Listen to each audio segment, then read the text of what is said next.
সারদার police একাডেমিতে হচ্ছে শিক্ষানবিশ সহকারী পুলিশ সুপারদের সমাপনী কুচকাওয়াজ। সেখানে যোগ দেবেন স্বরাষ্ট্রমন্ত্রী এবং সেখানেই আছেন আমাদের সহকর্মী জিয়াউল গনি সেলিম। সরাসরি যুক্ত হব তার সঙ্গে।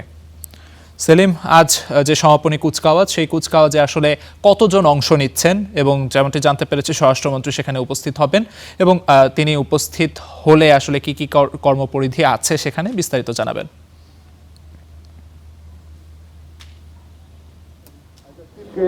আলিফ, আপনাকে ধন্যবাদ। আমি এই মুহূর্তে আছি রাজশাহীর সারদা পুলিশ একাডেমির প্যারেড গ্রাউন্ডে।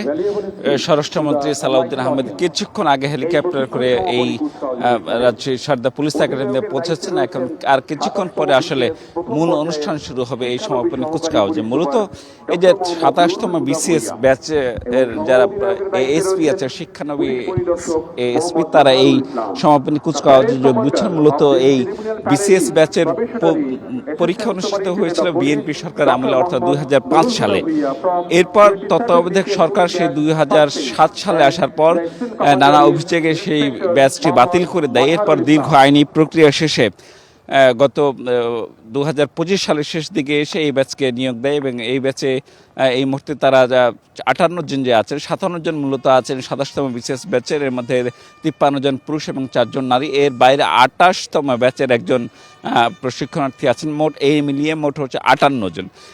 এনারা 6 মাস মতো প্রশিক্ষণ গ্রহণ করেছেন। মূলত মৌলিক প্রশিক্ষণটি অনুষ্ঠিত হয়ে থাকে 1 বছরের, কিন্তু নানা কারণে এই 6 মাস অনুষ্ঠিত হলো। এরপরই প্রশিক্ষণ সমাপনী কুচকাওয়াজ অনুষ্ঠিত হচ্ছে। এরপরে তারা বিভিন্ন ইউনিটে পদায়ন হবেন। এরপর ধাপে ধাপে 3 মাস করে আরও 6 মাস তাদেরকে ট্রেনিং, অর্থাৎ মৌলিক যে প্রশিক্ষণ সেটি গ্রহণ করতে হবে।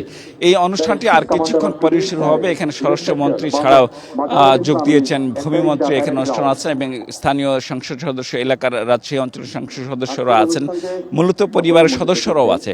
তো এই অনুষ্ঠানটিকে ঘিরে যে উৎসাহ উদ্দীপনা পুলিশ সদস্যদের মধ্যে, সেটি আসলে এবার যেহেতু একটি ব্যতিক্রম আয়োজন থাকছে, কারণ যারা বাদ পড়েছিলেন 27তম বিসিএসে, তাদেরকে যে সুযোগ দেওয়া হয়েছে চাকরি, তাদের বয়স কিন্তু এখন গড়ে 48 থেকে 50 বছর বয়স, অর্থাৎ তারা কিন্তু রেগুলার ব্যাচের বাইরে একটা স্পেশাল ব্যাচ হিসেবে এটি বিবেচিত হচ্ছেন। তারা মূলত এই প্রশিক্ষণ সমাপনের পরে বাংলাদেশ পুলিশের যে বিভিন্ন ইউনিট আছে সেই ইউনিটে তারা এএসপি হিসেবে কাজ শুরু করবেন এবং তারা জ্যেষ্ঠতা পাবেন, অর্থাৎ সিনিয়রিটি পাবেন, কিন্তু যে বেতন ভাতা বা আর্থিক সুবিধা সেটি পাবেন না।